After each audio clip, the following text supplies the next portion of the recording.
So we now understand that every single one of us is made up of the same five elements, which would make you then think, well, surely we must all be exactly the same if we come into balance. And this is where the Chinese also had this profound understanding that although we are one and we are governed by the same natural laws and the same five elements, we also manifest absolutely uniquely.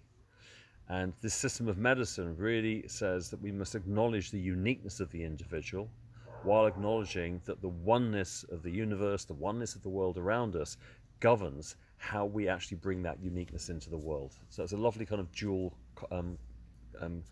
idea about how we can be in the world, be unique beings, but also enjoy each other in this very shared way, that we live in this one planet and that the five elements create us, the exact same five elements.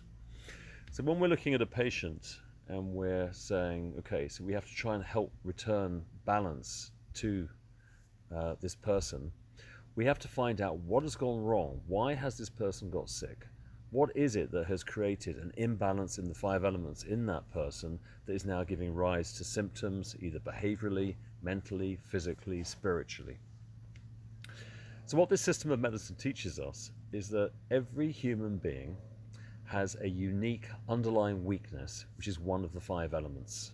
So just to remind you, the five elements are the water, the wood, the fire, the earth, and the metal. So these five elements all coexist. They create each other, they control each other, they maintain each other. But one of them in every one of us is weaker than the rest. How this comes to be, no one knows for sure. It either is prior to birth or it happens soon after birth. It doesn't really matter. But what is for sure is that in every one of us, one of the five elements is the weakest, and that is the cause of all imbalances in the body, the mind, and the spirit of the person.